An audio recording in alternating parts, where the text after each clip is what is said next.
Hello my dear students, welcome back to my channel.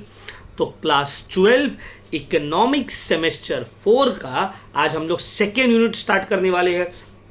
First unit हम पूरा YouTube में explain कर दिए, वीडियो डाल दिए, नोट्स डाल दिए, क्लास नोट्स डाल दिए, क्वेश्चन आंसर्स डाल दिए, सब कुछ डाल दिए। फ्रॉम सेकेंड चैप्टर ऑनवर्ड्स अब ये क्लास को कंप्लीट होने में, ये चैप्टर को कंप्लीट होने में कितना क्लास लगेगा I don't know, may be 4-5 class लगे इसमें भी। सिर्फ ये जो पहला वीडियो है ये यूट्यूब में आएगा, बाकी का वीडियो और यूट्यूब में नहीं आएगा, ना ही नोट्स और ना ही क्वेश्चन आंसर्स। अगर आप लोग को पूरा सिलेबस हम लोग के साथ कंप्लीट करना है तो ये है मेरा व्हाट्सएप नंबर, इसमें कांटेक्ट करिए, कॉल मैसेज करिए और हम लोगों के साथ जुड़िए। हम लोग का भी ऑफर भी चल रहा था चिल्ड्रंस डे का, ठीक है ना। और अभी अगर आप इनरोल करना चाहते हैं तो अब अभी भी इनरोल कर सकते हैं। आपको पहला क्लास से सब कुछ मिल जाएगा और फुल सिलेबस का videos as well as notes, suggestion, और एंडिंग में सिलेबस कंप्लीट करने के बाद हम लोग आपको ऐसे ही नहीं छोड़ देंगे, आंसर राइटिंग प्रैक्टिस करवाएंगे 1:1 से। मतलब एक एक स्टूडेंट ऑनलाइन में आएगा, लाइव क्लास करेंगे गूगल मीट में और उन लोग का आंसर राइटिंग करवाएंगे हम। मतलब तुम आंसर लिखे हो, तुम्हारा ये आंसर में क्या प्रॉब्लम है, क्यों तुमको 5-6 में 3 मिलेगा या 4 मिलेगा, क्यों 6 में 6 नहीं मिलेगा, 6 में 6 मिलने के लिए आपको क्या करना पड़ेगा। हम भी एक स्कूल के टीचर है, एचएस के स्कूल के, क्लास 12 के 11-12 पढ़ाते हैं। तो हम लोग को काउंसिल की तरफ से डायरेक्टिव दिया जाता है कि किस तरह से चेकिंग करना है, किस में मार्क्स कटेगा, किस में नहीं कटेगा। ये सब बहुत गुप्त बात है जो हम आप लोगों के साथ शेयर करने वाले हैं, ठीक है ना। वो पेड बैच के स्टूडेंट आफ्टर सिलेबस कंप्लीट होने के बाद, ठीक है। तो चलिए हम लोग क्लास स्टार्ट करते हैं। पब्लिक फाइनेंस और फाइनेंसिंग ऑफ गवर्नमेंट बजट। अब देखो, पब्लिक फाइनेंस, जब भी हम इकोनॉमिक्स में पब्लिक का नाम लेंगे तो आप याद रखिएगा यहां पे पब्लिक से मतलब ही होता है गवर्नमेंट। जब हम पब्लिक बोल रहे हैं इसका मतलब क्या है, गवर्नमेंट, गवर्नमेंट का finance, financing of government budget, ठीक है ना। अच्छा देखो, फाइनेंस बहुत इंपॉर्टेंट है। हम लोग कॉमर्स पढ़ रहे हैं ना, आगे चल के अकाउंटिंग एंड फाइनेंस में ऑनर्स करेंगे, कोई सीए बनेगा, सीएमए बनेगा। Finance is very important. हर, चाहे वो घर हो, स्कूल हो, प्राइवेट कंपनी हो या गवर्नमेंट हो, कोई देश हो, कोई स्टेट हो, फाइनेंसिंग बहुत जरूरी है, ठीक है। Financing is the most important branch of economics. तो फाइनेंसिंग डील्स किससे करता है, it deals with income and expenditure of the government. ये गवर्नमेंट का इनकम एंड एक्सपेंडिचर से डील करता है। And how it influences the economy, economy को कैसे इन्फ्लुएंस किया जाता है, एलोकेट किया जाता है, रिसोर्सेज को डिस्ट्रीब्यूट किया जाता है, और इकोनॉमिक स्टेबिलिटी कैसे मेंटेन होगा। इन शॉर्ट में अगर बोला जाए तो public finance refers to the study of the government revenues and expenditure and how this financial activities affect the economy. Short में अगर हम आपको एक्सप्लेन करें तो शॉर्ट में यही बताना है कि पब्लिक फाइनेंस जो है वो गवर्नमेंट का इनकम और एक्सपेंडिचर को स्टडी करना है और कैसे करके ये इनकम या एक्सपेंडिचर इकोनॉमी में इकोनॉमी को इफेक्ट करता है, ठीक है ना।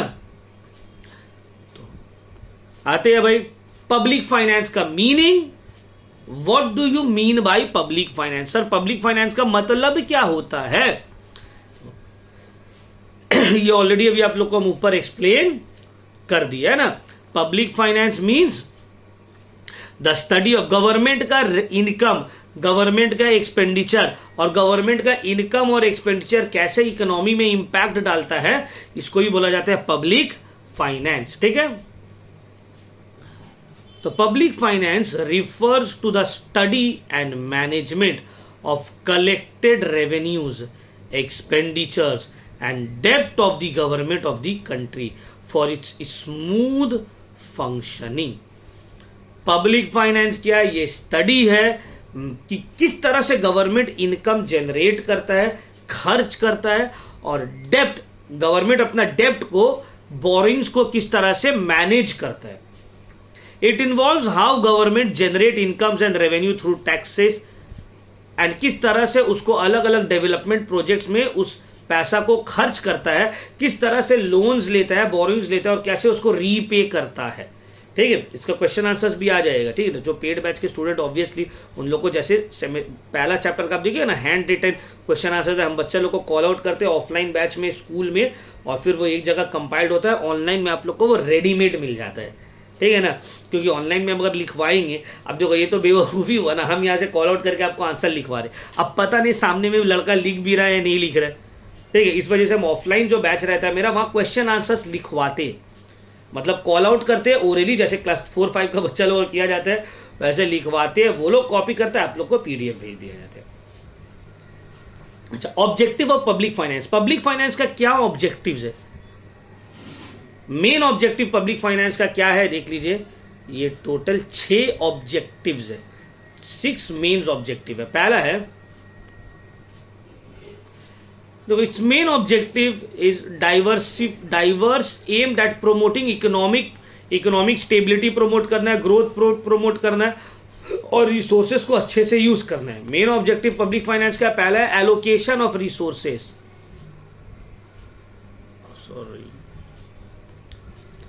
एलोकेशन ऑफ रिसोर्सेज का क्या मतलब है कि जो भी स्केयर रिसोर्सेज है, हम लोगों को पता है भाई इकोनॉमी में रिसोर्सेज तो कम है और वांट्स अनलिमिटेड है, तो जो भी आपके पास स्केयर रिसोर्सेस है उसको गवर्नमेंट इंटरवीन करता है और बेस्ट वे में यूज करने का कोशिश करता है।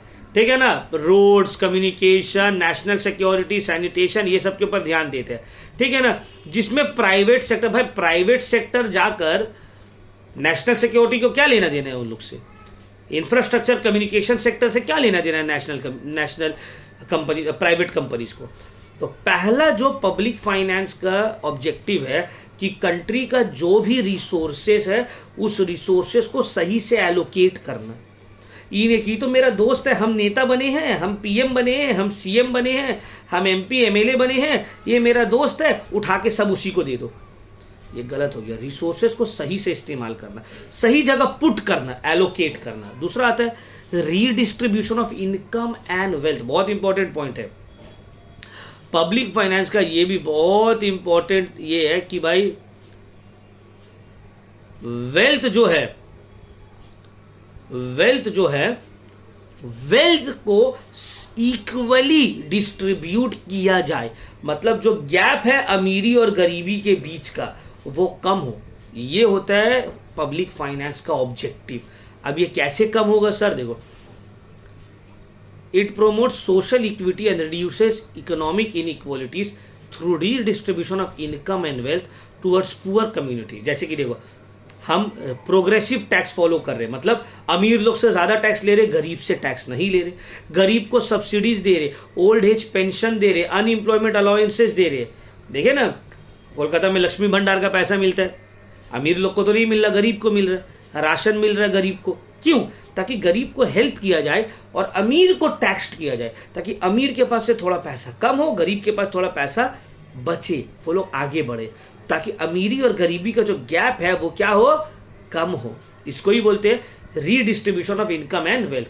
तो पब्लिक फाइनेंस ये गैप को कम करने का कोशिश करता है, और ये कोशिश करता है कि concentration of economic power few hands में ना चले जाए। तो देश में वैसे ही हुआ है ना, किसी का भी सरकार रहा इंडिया में, ये अभी बीजेपी है, कांग्रेस आ जाए, जो भी आ जाए, क्या करेगा, कुछ इंडस्ट्रियलिस्ट के हाथ में पावर दे देगा। अब वो इंडस्ट्रियलिस्ट सही से लूट रहे। कांग्रेस के टाइम में रॉबर्ट वाड्रा जो दामाद था उसका, वो हेवी से लूटा टीएलएफ के साथ मिलके। अभी जब बीजेपी का टाइम है तो अडानी अंबानी जो है लूट रहे। तो ये चीज नहीं होना चाहिए कि इकोनॉमिक पावर कुछ लोगों के हाथ में दे दिया, ये नहीं, रीडिस्ट्रीब्यूट करना चाहिए, लोगों को इक्वल अपॉर्चुनिटी मिले। ये है ऑब्जेक्टिव पब्लिक फाइनेंस का। तीसरा है मेंटेनिंग इकोनॉमिक स्टेबिलिटी, इकोनॉमी में स्टेबिलिटी मेंटेन करके रखे, इन्फ्लेशन और डिफ्लेशनरी, अनएम्प्लॉयमेंट प्रॉब्लम, इन्फ्लेशन का प्रॉब्लम से, अनएम्प्लॉयमेंट का प्रॉब्लम से, ये सब कंट्रोल्ड रहे ताकि इकोनॉमिक स्टेबल रहे, इकोनॉमी का गाड़ी जो है वो धीरे धीरे धीरे धीरे आगे बढ़े। ये इंपॉर्टेंट काम है पब्लिक फाइनेंस का, ऑब्जेक्टिव है। Public finance helps to reduce such fluctuations in the economy. कैसे करके ये करता है सर, टैक्स रेट को ये करके, गवर्नमेंट का स्पेंडिंग और गवर्नमेंट का बोरोइंग्स को मॉनिटर करके, डिमांड एंड सप्लाई को मॉनिटर करके इकोनॉमिक स्टेबिलिटी मेंटेन किया जाता है। मेंटेनिंग प्राइस स्टेबिलिटी, प्राइस बहुत ज्यादा ऊपर नीचे ना हो कि भाई आज जो है सोना मिल रहा है फॉर एग्जांपल 1 लाख रुपया में, एक महीना बाद हो गया 1.5 लाख, फिर दूसरा महीना में वापस से हो गया 80,000। तो इतना ज्यादा प्राइस स्टेबिलिटी इनस्टेबिलिटी इकोनॉमी के लिए अच्छा नहीं है।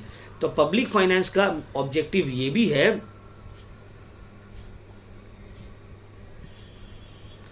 पब्लिक फाइनेंस का ऑब्जेक्टिव ये भी है कि प्राइस स्टेबिलिटी को मेंटेन करके रखा जा सके। ठीक है ना।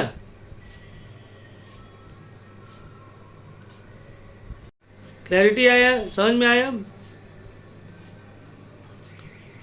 तो प्राइस स्टेबिलिटी कैसे मेंटेन होगा सर? ये मेंटेन होगा थ्रू मॉनेटरी पॉलिसी से। मॉनेटरी पॉलिसी मनी सप्लाई को कंट्रोल्ड करके प्राइस को स्टेबल रखा जा सकता है। ये भी पब्लिक फाइनेंस का ऑब्जेक्टिव है। जनरेशन ऑफ एम्प्लॉयमेंट अपॉर्चुनिटीज, मतलब इकोनॉमी को फुल एम्प्लॉयमेंट के तरफ लेकर जाना। रिसोर्सेज जो इकोनॉमी में है वो फुली एम्प्लॉयड रहे, वो फुली क्या रहे? एम्प्लॉयड रहे। ये भी एक बहुत इंपॉर्टेंट काम है पब्लिक फाइनेंस का।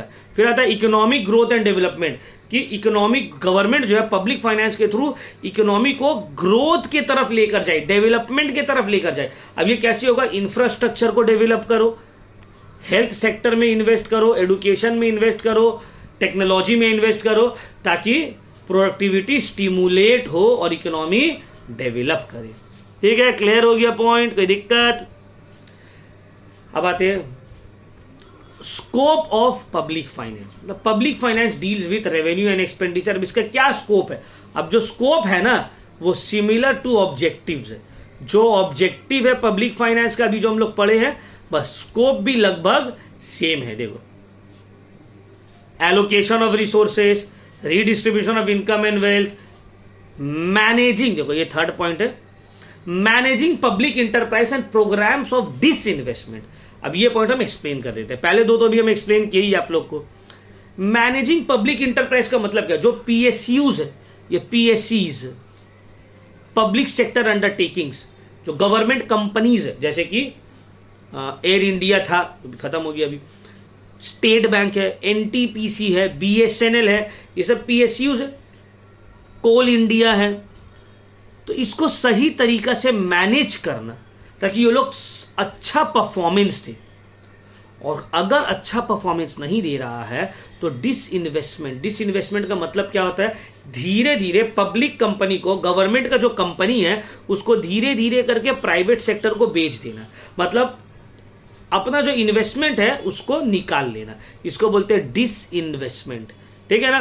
तो वो यूनिट जो सफर कर रहे, बहुत वीकनेस है, उसको बेच के क्लियर करो, ताकि गवर्नमेंट जो लॉस, देखो एयर इंडिया में गवर्नमेंट लॉस सह रहा था, बेच दिया टाटा को, भाई कितना लॉस सहेगा, जाओ तुम लोग समझो। तो इसको बोलते हैं डिसइन्वेस्टमेंट पॉलिसीज। तो ये भी स्कोप है पब्लिक फाइनेंस का। जनरेशन ऑफ एम्प्लॉयमेंट हम लोग एक्सप्लेन किए हैं, maintaining economic stability and price stability को एक्सप्लेन किए हैं। नेक्स्ट है, अच्छा, promoting economic growth and development को भी एक्सप्लेन किए। इंश्योरिंग बैलेंस रीजनेबल डेवलपमेंट, एक और स्कोप है पब्लिक फाइनेंस का, इंश्योरिंग बैलेंस रीजनेबल डेवलपमेंट। अब ये पॉइंट का क्या मतलब है? देखो, मान लो रिलायंस को एक रिटेल आउटलेट खोलना है बड़ा सा, तो रिलायंस मुंबई, कोलकाता, दिल्ली, चेन्नई में खोलेगा, या बोलेगा हम कोई बिहार या यूपी के गांव देहात साइड जा रहे, जैसे कि गया का कोई, जैसे मेरा जो गांव है, मेरा गांव है नवादा, नवादा में एक रजौली जिला है, वहां पे नवादा जा रहे हैं बिहार में खोलने के लिए, या फिर गया का कोई इंटीरियर गांव है वहां जा रहे हैं। ठीक है ना। फिर एक जगह है ढाब बिहार में, वहां जा रहे हैं। ये सब जगह में खोलेगा वो, या कोलकाता, मुंबई, दिल्ली, चेन्नई में जाएगा? ऑब्वियसली सर रिलायंस जो है यहीं पे जाएगा ना, क्योंकि डेवलप्ड एरिया है। यहाँ पे तो डेवलप्ड एरिया नहीं है, अंडर डेवलप्ड है। अब अगर जितना प्राइवेट कंपनी है वो सब ऑलरेडी डेवलप्ड जगह में जाएगा, तो जो डेवलप्ड एरिया है वो और ज्यादा डेवलप्ड होगा, और जो अंडर डेवलप्ड है वो अंडर डेवलप्ड ही रह जाएगा।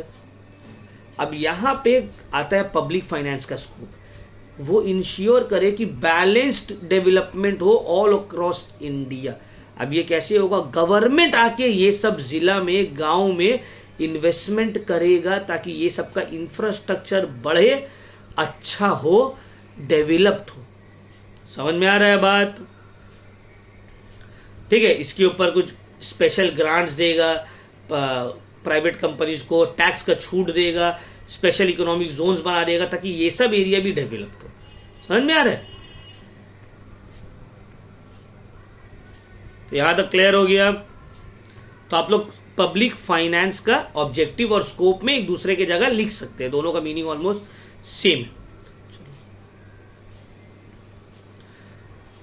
अब various components of public finance का अलग अलग एलिमेंट्स है, अलग अलग कीज है, अलग अलग कंपोनेंट्स है। तो देखो,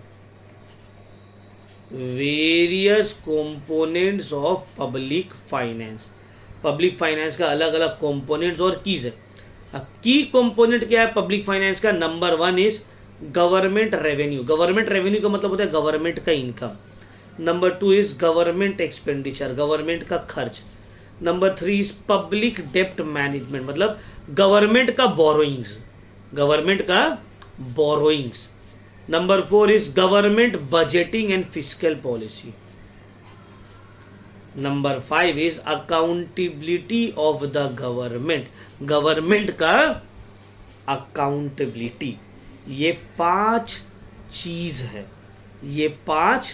चीज है जो कि कंपोनेंट्स में आता है पब्लिक फाइनेंस का। ठीक है ना? There are 5 components of public finance, याद रखना है। गवर्नमेंट रेवेन्यू, एक्सपेंडिचर, मैनेज डेप्ट, बजटिंग एंड अकाउंटेबिलिटी। चलो अब इसको एक एक करके समझते हैं, पढ़ते हैं। पहला, गवर्नमेंट रेवेन्यू का मतलब क्या होता है? गवर्नमेंट का इनकम। गवर्नमेंट इनकम कैसे कमाते हैं? गवर्नमेंट का इनकम का 2 सोर्स है, एक होता है टैक्स रेवेन्यू और दूसरा होता है नॉन टैक्स रेवेन्यू। क्या होता है? Non tax revenue. देखो,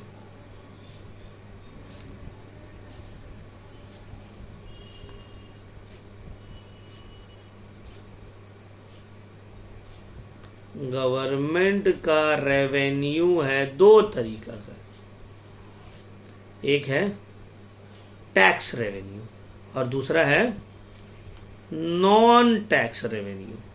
अब टैक्स भी 2 तरह का हो जाता है, एक होता है through direct tax,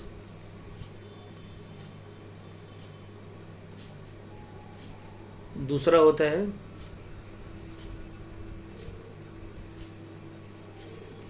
indirect tax. Non tax revenue में क्या आएगा सर?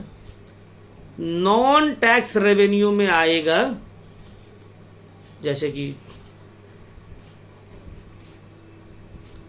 गवर्नमेंट फाइन्स कलेक्ट कर रहा है, फीस कलेक्ट कर रहा है, ठीक है ना, प्रॉफिट आ रहा है पीएसयू से, पब्लिक सेक्टर अंडरटेकिंग से, पब्लिक सेक्टर कंपनी से, जैसे एसबीआई प्रॉफिट कमा रहा है, रेलवेज प्रॉफिट कमा रहा है, पेनल्टीज, ये सब नॉन टैक्स रेवेन्यू है, ये सब है टैक्स का रेवेन्यू। ठीक है ना? तो it mainly consist of taxes collected from different sources like income, government का इनकम हो गया, कॉरपोरेट्स के थ्रू टैक्स कलेक्ट कर रहा है इंडिविजुअल से, बिजनेस इंटरप्राइज से, फिर आता है इनडायरेक्ट टैक्स जैसे कि GST and all, property tax, फिर आता है अदर सोर्सेज इनकम का, fines, administrative fees, earning of the government, ये सब। ठीक है ना? अब आता है पब्लिक एक्सपेंडिचर। अब पब्लिक एक्सपेंडिचर का क्या मतलब है? It mainly consist of the spending of the government in running economic activities.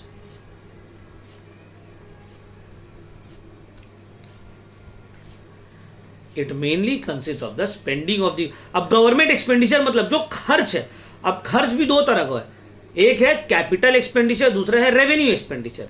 Capital expenditure का मतलब जो इंफ्रास्ट्रक्चर का काम हो रहा है, बड़ा बड़ा प्रोजेक्ट्स बन रहा है, उसमें जो गवर्नमेंट का खर्च हो रहा है। और रेवेन्यू एक्सपेंडिचर मतलब डे टू डे एक्टिविटीज के लिए जो गवर्नमेंट खर्च कर रहा है सरकार चलाने के लिए, सैलरी दे रहा है स्टाफ को, ये सब। पब्लिक डेप्ट मैनेजमेंट, गवर्नमेंट का बोरोइंग्स, कैसे करके बोरो कर रहा है प्रोजेक्ट्स के लिए, और फिर किस तरह से वो डेप्ट को रीपे करेगा, वो बोरोइंग्स को रीपेमेंट कैसे करेगा। इतना ज्यादा कर्ज नहीं ले कि रीपेमेंट करने का हालात ही खत्म हो जाए। देखते हो ना, हम लोग का पड़ोसी मुल्क जो है पाकिस्तान, इतना ज्यादा कर्ज से डब जाता है, लास्ट में पैर हाथ पकड़ के माफी मांगना पड़ता है, भाई कर्ज माफ कर दो। Government budgeting and fiscal policy, government sets budget to determine effective allocation of resource. अब देखो गवर्नमेंट बजट ऐसे बनाता है ताकि कंट्री का ओवरऑल डेवलपमेंट सबसे बेस्ट हो। फिस्कल पॉलिसी के थ्रू गवर्नमेंट एम करता है महंगाई को कंट्रोल करने का, अनएम्प्लॉयमेंट को रोकने का, टैक्सेस को जो है सही बनाने का, सूटेबल बनाने का। तो ये सब भी क्या है, एलिमेंट्स है, कंपोनेंट्स है पब्लिक फाइनेंस का। अच्छा नेक्स्ट आता है अकाउंटेबिलिटी ऑफ द गवर्नमेंट। क्या मतलब है अकाउंटेबिलिटी ऑफ द गवर्नमेंट का? की एस्पेक्ट ऑफ पब्लिक फाइनेंस, देखो ना फाइनेंस को फियांस से लिख दिया, स्पेलिंग मिस्टेक, कि ट्रांसपेरेंट बनाना पब्लिक फंड्स को जो अलग अलग सोर्स से कलेक्ट हो रहे हैं। ये नहीं जैसे कि पीएम केयर फंड बना दिया, भाई कहाँ से पैसा आया, कौन दिया, कहाँ खर्च किया, आज तक कुछ बताया ही नहीं। तो ऐसा नहीं होना चाहिए। अकाउंटेबिलिटी ऑफ द गवर्नमेंट का मतलब क्या है? आपका जो फंड है, फंड ऑडिट होगा, फंड ऑडिट होगा, कहाँ से पैसा आ रहा है, कौन दे रहा है, कहाँ खर्च हो रहा है। ये भी बहुत इंपॉर्टेंट कंपोनेंट्स है। इसीलिए कैग है ना, कंट्रोलर एंड ऑडिटर जनरल, ये इसका काम रहता है ये सबको चेक करने का। ठीक है, चलो अब difference between public finance and private finance. Sir एक पब्लिक फाइनेंस और प्राइवेट फाइनेंस के बीच का डिफरेंस बता दीजिए। Simple,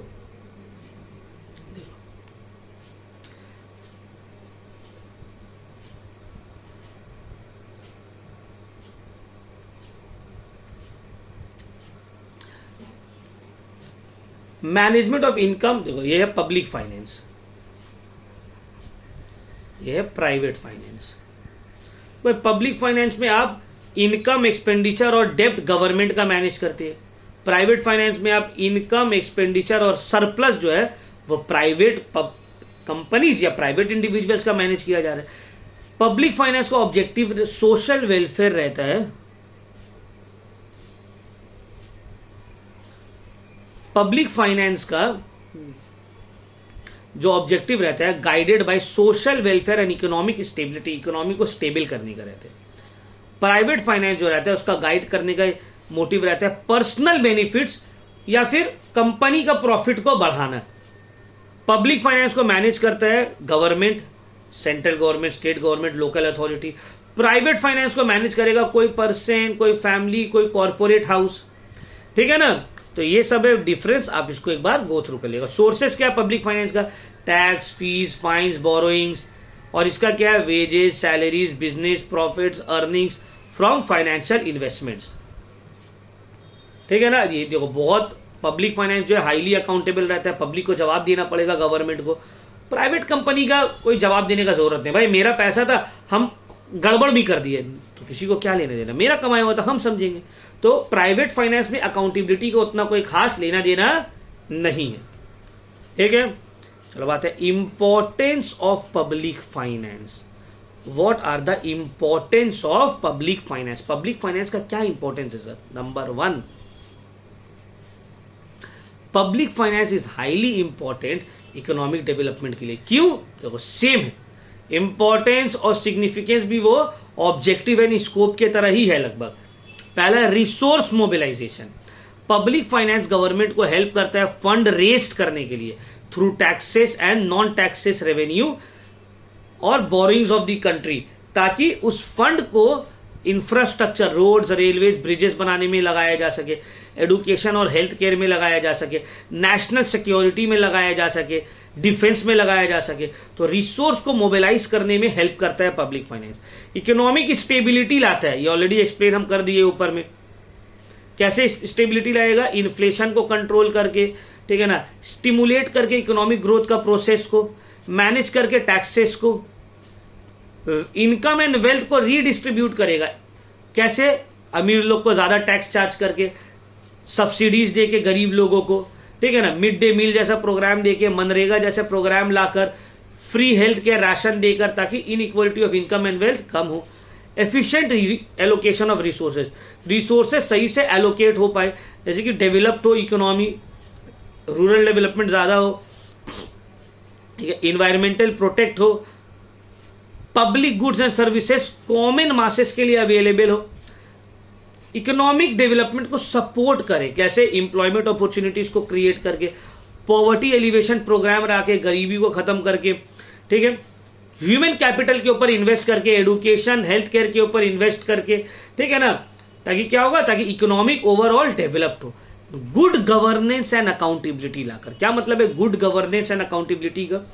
good governance and accountability का मतलब होता है कि ट्रांसपेरेंट रहे हर चीज, कि फंड कहां से आ रहा है, कहां लग रहा है, यहां कोई करप्शन वाला मामला नहीं है, कोई फेवरेटिज्म नहीं है। समझ में आ रहा है? करप्शन को प्रिवेंट करके, डिलीवरी ऑफ पब्लिक सर्विसेज को इंप्रूव करके, पब्लिक का कॉन्फिडेंस गवर्नमेंट के ऊपर बढ़े। अभी तुम सरकारी हॉस्पिटल जाते हो, वही जाता है जिसके पास और कोई ऑप्शन नहीं है। कोई जाएगा नहीं। सरकारी स्कूल वही जा रहा है जिसके पास और कोई ऑप्शन नहीं है। रीजन क्या है? वाई? बिकॉज ट्रस्ट नहीं है लोगों को ना, तो कॉन्फिडेंस आए। पब्लिक अकाउंटेबिलिटी और गुड गवर्नेंस का मतलब क्या है? लोगों को कॉन्फिडेंस आए, ठीक है, गवर्नमेंट इंस्टीट्यूशंस के ऊपर। क्लियर हो गया पॉइंट?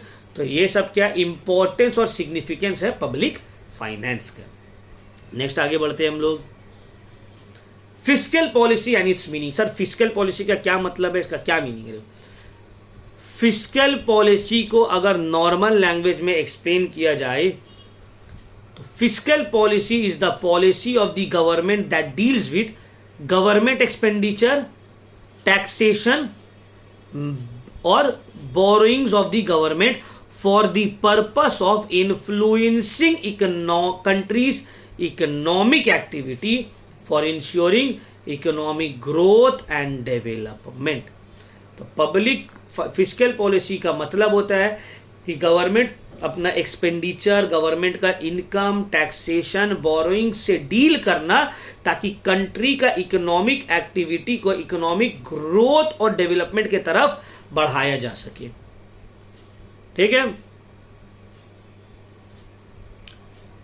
अब देखो, depending upon the economic fiscal policy, depending on the impact on the economy, fiscal policy को दो पार्ट में क्लासिफाई किया जा सकता है। देखो,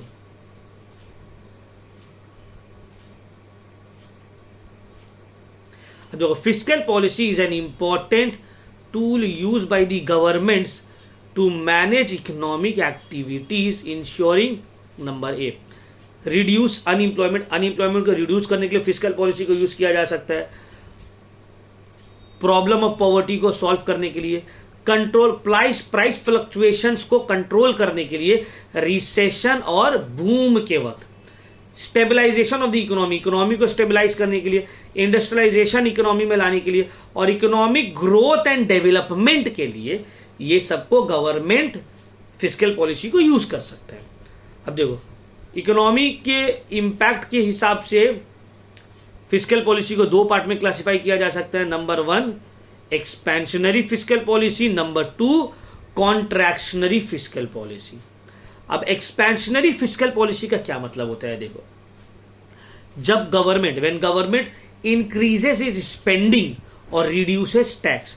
देखो, जब गवर्नमेंट अपना खर्च, एक्सपेंडिचर को कम कर देगा या टैक्स को रिड्यूस कर देगा, देखो सॉरी, जब गवर्नमेंट अपना एक्सपेंडिचर को बढ़ा देगा, when government increases it's expenditure, जब गवर्नमेंट अपने एक्सपेंडिचर को इंक्रीज कर देगा या टैक्स को कम कर देगा, तो लोगों के पास ज्यादा पैसा रहेगा खर्च करने के लिए। डिमांड क्या होगा? बढ़ेगा, और डिमांड बढ़ने की वजह से इकोनॉमी ग्रो होगा। इसको बोलते हैं एक्सपेंशनरी फिस्कल पॉलिसी। फिर से एक बार एक्सप्लेन करें। देखो, expansionary fiscal policy government generally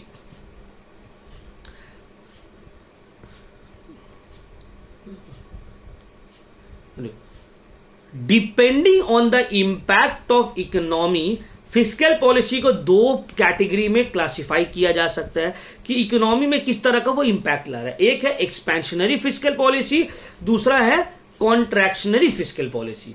expansionary fiscal policy government तब यूज करता है जब इकोनॉमी जो है वो रिसेशन से जूझ रहा है, इकोनॉमी में मंदी आया हुआ है, रिसेशन आया हुआ है। अब एक्सपेंशनरी फिस्कल पॉलिसी में क्या करते हैं और क्या होता है?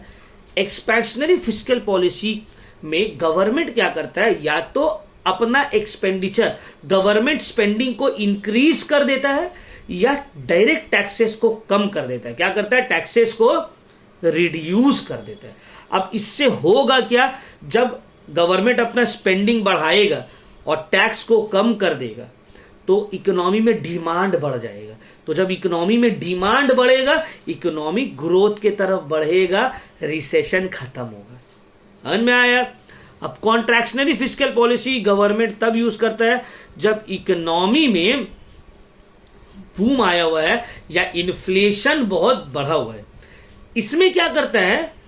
गवर्नमेंट अपना स्पेंडिंग को कम कर देता है और टैक्सेस को बढ़ा देता है। जब गवर्नमेंट अपना स्पेंडिंग कम करेगा, टैक्स को बढ़ाएगा, तो डिमांड कम हो जाएगा। जब डिमांड कम होगा तो इन्फ्लेशन भी क्या होगा? ऑटोमेटिकली कम होने लगेगा। तो इस सिचुएशन को हम लोग बोलते हैं कॉन्ट्रैक्शनरी फिस्कल पॉलिसी। तो होपफुली आपको दोनों क्लियर हो गया होगा, एक्सपेंशनरी फिस्कल पॉलिसी भी और कॉन्ट्रैक्शनरी फिस्कल पॉलिसी भी। चलिए अब आगे बढ़ते हैं। Objective of fiscal policy. Sir fiscal policy का क्या ऑब्जेक्टिव है? In the developed countries, developed country में फिस्कल पॉलिसी जो है ये इंक्रीजिंगली इसको यूज किया जा रहा है ताकि फुल एम्प्लॉयमेंट ऑफ रिसोर्सेज और इकोनॉमिक स्टेबिलिटी को अचीव किया जाए। वेयर एज डेवलपिंग कंट्री में इसको यूज किया जाता है ताकि इकोनॉमिक ग्रोथ का रेट बढ़े। तो फिस्कल पॉलिसी डेवलप्ड कंट्री में भी यूज हो रहा है, डेवलपिंग में भी यूज हो रहा है। डेवलप में यूज किया जा रहा है ताकि फुल एम्प्लॉयमेंट और इकोनॉमी स्टेबल रहे, और डेवलपिंग कंट्री में यूज हो रहा है ताकि इकोनॉमिक ग्रोथ बढ़े और कंट्री का जो है रेट ऑफ डेवलपमेंट इंक्रीज हो। तो देखो इंपॉर्टेंट ऑब्जेक्टिव क्या है फिस्कल पॉलिसी का? Number 1, to increase savings and investment, ताकि कैपिटल, डोमेस्टिक सेविंग्स और इन्वेस्टमेंट बढ़े, ताकि कैपिटल फॉर्मेशन कंट्री का बढ़े और इकोनॉमिक ग्रोथ हो। मोबिलाइज करना रियल और फाइनेंशियल रिसोर्सेज को पब्लिक सेक्टर इन्वेस्टमेंट का, without hampering private sector activities. मतलब पब्लिक कंपनीज को का रिसोर्सेज को बेस्ट वे में यूज करो, लेकिन प्राइवेट सेक्टर को हैम्पर ना किया जाए।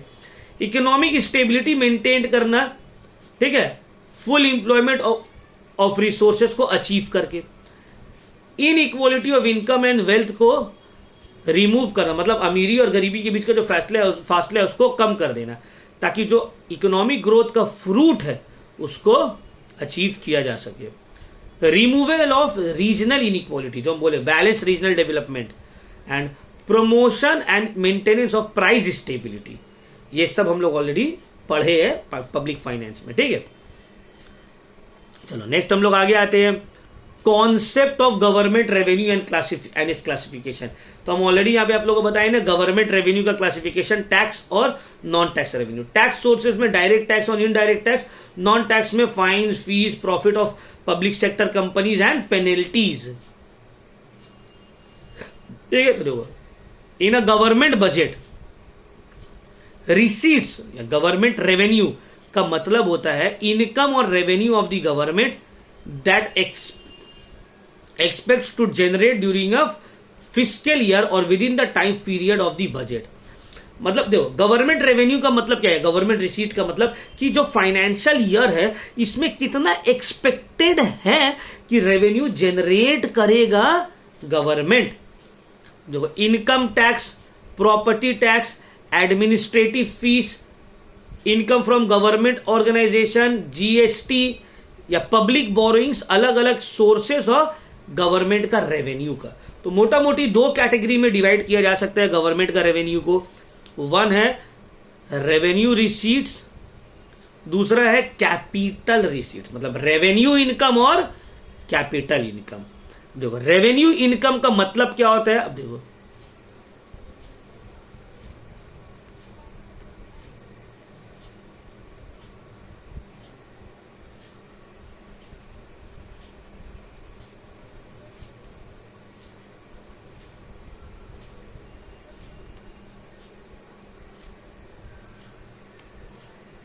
भी होता है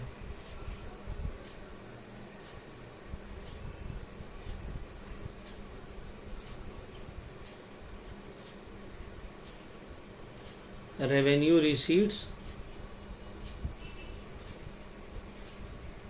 कैपिटल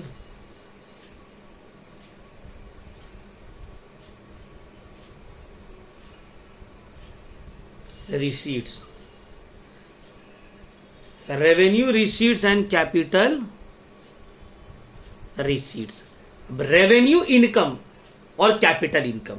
रेवेन्यू इनकम का मतलब होता है वो इनकम जिसको अर्न करने के लिए गवर्नमेंट कोई एसेट्स को सेल नहीं किया है और ना ही कोई लाइबिलिटीज लिया है अपने ऊपर. उस टाइप ऑफ इनकम को बोलते हैं रेवेन्यू इनकम, जो डे टू डे एक्टिविटीज से गवर्नमेंट कमाता है.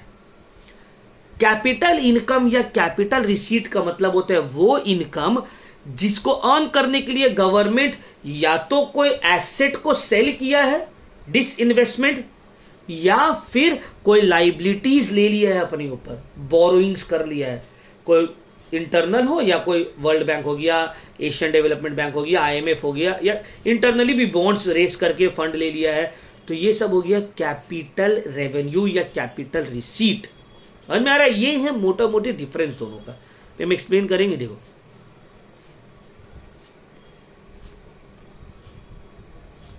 revenue receipts and its meaning. Revenue income are the funds received by the government through collection of taxes and non-tax income. These receipts do not result in any corresponding liability or creation of asset for the government. अब देखो, ये जो government taxes और non taxes income जो earn करता है, जिससे government के ऊपर कोई भी लाइबिलिटी क्रिएट नहीं हो रहा, ना ही कोई एसेट रिड्यूस हो रहा है. ठीक है ना? अब रेवेन्यू रिसीट इंपॉर्टेंट है. क्यों? क्योंकि इसी गवर्नमेंट इनकम से जो है expenditure day to day activities का गवर्नमेंट अपना करता है. अब देखो, डिफरेंट सोर्सेज क्या है गवर्नमेंट का रेवेन्यू का, ये ऑलरेडी हम लोग एक्सप्लेन कर दिए है. टैक्स रेवेन्यू है, नॉन टैक्स रेवेन्यू. अब टैक्स भी दो तरह का होता है. एक होता है direct tax and indirect tax. जो कॉमर्स के स्टूडेंट है उन लोग को तो ये टेंशन ही नहीं होगा. आप लोग टैक्स में डिटेल में ही पढ़ लिए हो 2 साल में, डायरेक्ट टैक्स क्या है, इनडायरेक्ट टैक्स क्या है.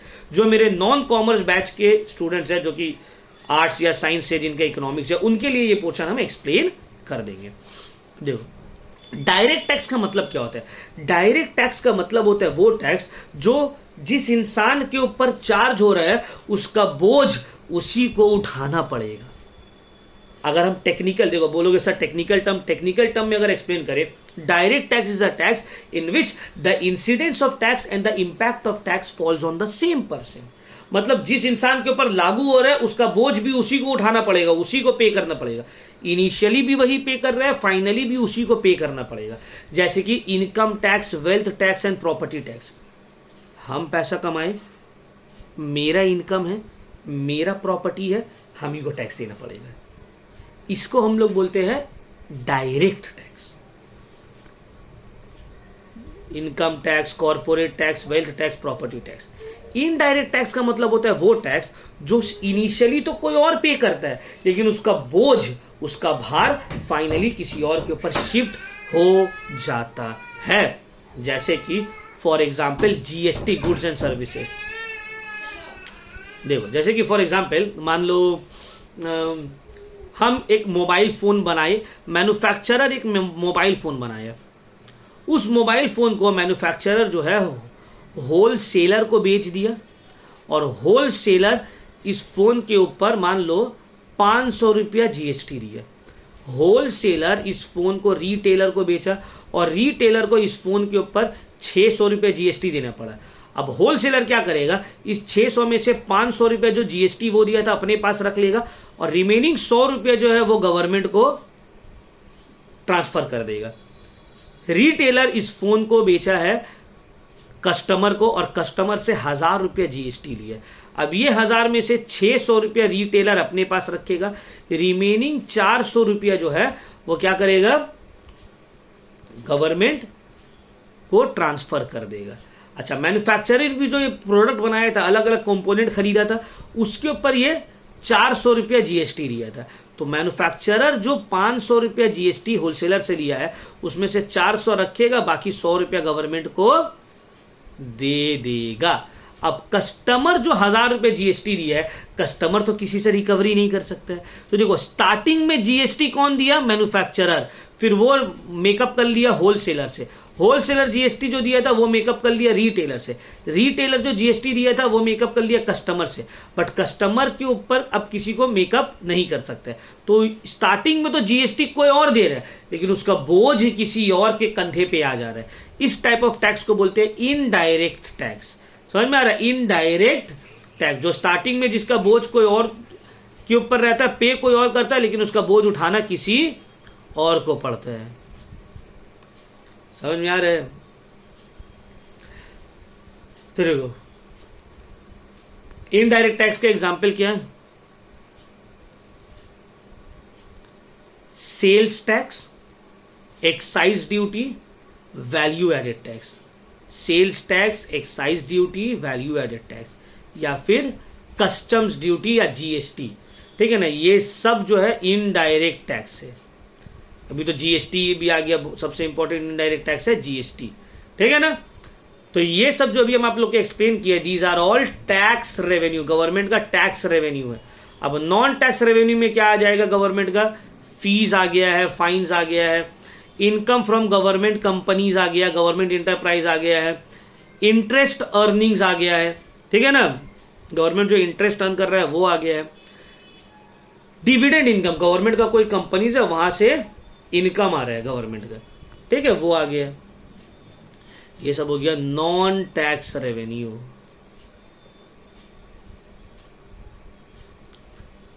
Non tax revenue.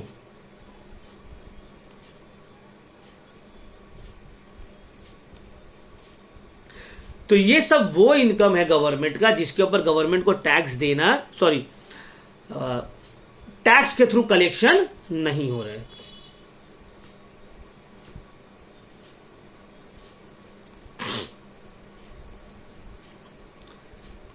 The important feature of revenue receipts are, अब देखो इसका इंपॉर्टेंट फीचर क्या है? रेवेन्यू रिसीट्स कोई भी लाइबिलिटीज क्रिएट नहीं करता है गवर्नमेंट के लिए, इसको यूज किया जाता है डे टू डे एक्सपेंसेस के लिए गवर्नमेंट का, और ये जो रेकरिंग रहता है, मतलब रेगुलर बेसिस पे ये आते रहेगा गवर्नमेंट के पास। अब आते हैं कैपिटल रिसीट्स। कैपिटल रिसीट्स जैसे कि हम पहले ही बता दिए, कैपिटल रिसीट्स का मतलब होता है वो इनकम जो आइदर कोई लाइबिलिटी क्रिएट कर दे रहा है या तो आपका एसेट्स को रिड्यूस कर दे रहा है। आप एयरपोर्ट बेच दिए, रेलवे स्टेशन बेच दिए, पैसा कमा रहे, तो कैपिटल रिसीट्स। आप कहीं से लोन ले लिए, गवर्नमेंट कहीं से लोन ले लिया, उसको बोलते हैं कैपिटल रिसीट्स, है ना, लाइबिलिटी क्रिएट हो गया। अब इसको देखो,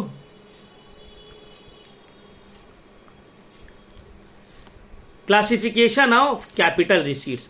तो capital receipts in the government budget can be classified into दो पार्ट। एक है पब्लिक बोरोइंग, देखो क्लासिफाइड इनटू अलग अलग पार्ट्स है। कैपिटल इनकम है, एक है पब्लिक बोरोइंग्स, भाई गवर्नमेंट लोन ले लिए आइदर डोमेस्टिकली या फिर एक्सटर्नल सोर्स से, मतलब या तो आप कंट्री के अंदर से ही बॉन्ड्स इशू करके लोन ले रहे हो, जिसको हम लोग बोलते हैं इंटरनल बोरिंग, या कंट्री के बाहर कोई दूसरा इंस्टीट्यूशन है जैसे कि world bank, international monetary fund, Asian development bank, या कोई दूसरा कंट्री जापान, यूएस से आप लोन ले रहे, तो ये हो गया एक्सटर्नल बोरिंग।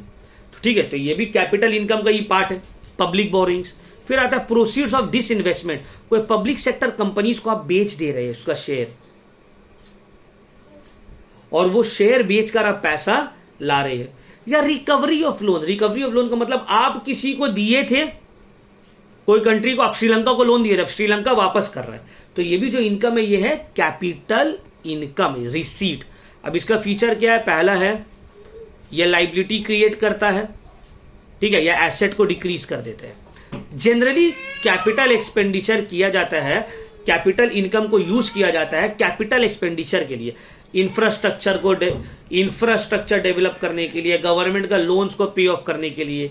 ये नॉन रिकरिंग रहता है और बार बार ये जनरेट नहीं होता है, ठीक है। तो देखो इन शॉर्ट कैपिटल इनकम का मतलब होता है जो day to day activities government कमाता है, और कैपिटल रिसीट्स होता है जो लॉन्ग टर्म इन्वेस्टमेंट्स के लिए यूज होता है, ठीक है ना, या फिर जिसको डेब्ट पे ऑफ करने के लिए यूज किया जाता है, और जो वन टाइम ट्रांजैक्शन से आता है, आइदर सेल ऑफ एसेट्स से या फिर बोरोइंग्स से, ठीक है। तो यहीं तक हम लोग रखते हैं। नेक्स्ट क्लास जो कि ऑनलाइन में नहीं आएगा, उसके लिए ये इस पार्ट से हम लोग स्टार्ट करेंगे, एक्सपेंडिचर इन गवर्नमेंट बजट से। ठीक है, तो देखो यहां तक हम लोग रखते हैं। इकोनॉमिक्स का पहला क्लास था ये, एक्सपेंडिचर इन गवर्नमेंट बजट से स्टार्ट होगा। तो यहाँ तक जो भी डाउट है, हम यूट्यूब में ये चैप्टर तो ऑलरेडी अवेलेबल रहेगा, आप लोग हमसे पूछ सकते हैं फ्रॉम डे 2 ऑनवर्ड्स, और यूट्यूब में अवेलेबल नहीं रहेगा। आप लोगों को हम लोग का कोर्स ज्वाइन करना है, इस नंबर में कॉन्टैक्ट करिए और हम लोग का कोर्स ज्वाइन कर लीजिए। So thank you very much my dear students.